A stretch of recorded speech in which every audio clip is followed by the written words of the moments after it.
welcome to Rate My Gadget, and we'll be looking at the Casio GShock W1000. So overall, amazing watch, fantastic. Personally, I prefer the metal bracelet here than the rubber one that you get with most G-Shocks.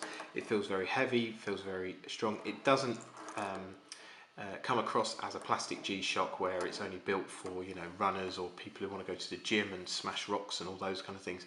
It is a nice dressy watch as well, and really compared, you know, in terms of what functionality you get, solar power, backlight, radio signals, all those kind of things, you'll be paying a lot more money than the 250-300 quid retail price that these go for.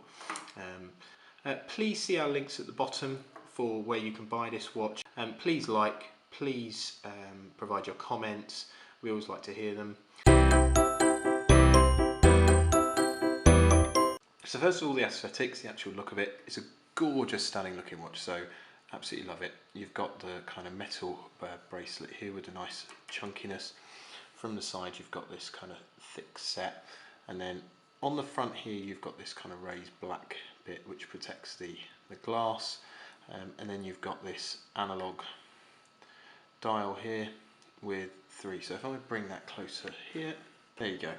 So what you've got is you've got the date there, this is on normal mode, date there, seconds. You can change this for day, date or time, digital time, and then you've got the clock. So let's have a look at the functionality. So what you've got here, actually let me take it off so it's easier to work with. Okay, so what you've got here is mode, and one nice thing with the G-Shocks is that if you hold down, or this G-Shock, if you hold down this mode button, the two hands will sweep out the way, so you get hands flash up, and then it means that you can see all of the dials. So as I was saying, you've got the date there, seconds, and the day. Now you can change the date, so now that's telling me the time, 8:15 at night, or I can change that back to 20th of night to November, and you'll notice it's in American, so it's month day, which is a bit frustrating, a bit annoying, but go on, we'll let the Americans off for that. So if I push mode back again, you can see that the hands will move back into analog time. Okay, so if I go through all of the functions, so if I hit mode again, you've got world time, and as you can see it scrolls Sydney, and that tells me that it is 5:45 in the morning in Sydney. But you can change that, so you can hit search and go through all of the different places. So if I keep going, and you can leave it on whatever you want, so you know, Los Angeles is now just coming up to midday, and you can leave that as your second time, so you can leave that as your second time. If I keep going through the functions, you've got Stopwatch, which uses, again, it doesn't use the hands, the analog hands, it uses the digital. So there you go. No, start, stop that. You've got a countdown timer. So again, this is the countdown timer here, 20 seconds. So if I set that going, there you go, it does a countdown, and then it gives me, I'll stop that. It beeps once it's got to the end of that.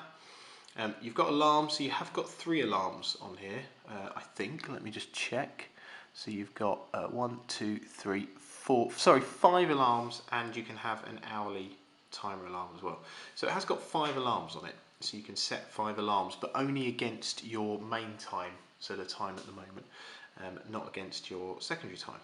Okay, and then go back to the normal setting.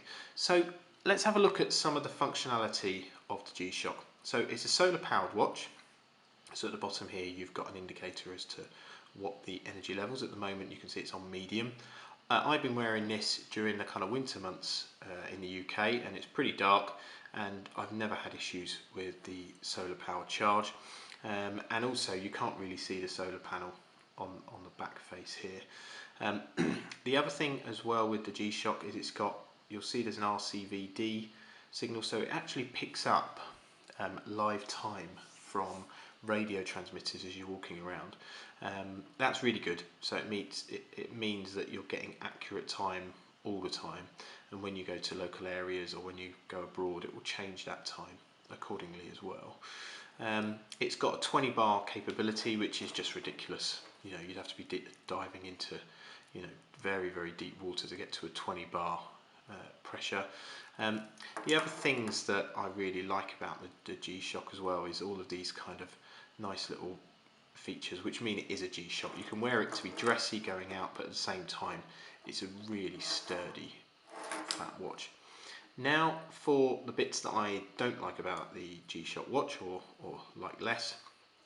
So as I was saying, one of them, which is a bit of a bugbear, is the date. So you've got that in the American date and you can't change that, which is a bit frustrating. I'll show you light mode, so let me just turn this off. You can see it lights up really nicely. You've got a little LED light on the bottom there, and you can change the setting so that it lights up for 1 second or 3 seconds. I've got it for 3 seconds, although it doesn't seem to last for 3 seconds. So I'm continually pushing the light button to turn on. Disadvantage is, as soon as I hit mode button, it turns light off. So if I want to have a look at timer or whatever, I have to put the light back on to see where I am. And as soon as I scroll around the options, I can't keep the light function on. So even if I push it on and then keep flipping it around, which is annoying. So in some cases you might have a low light, you might want to do a countdown timer, or more likely you might want to put alarm on at night. And because you've got poor background light, you're continuously having to push the light on to set the alarm, which is frustrating. Let me just turn this back on. Thanks for watching.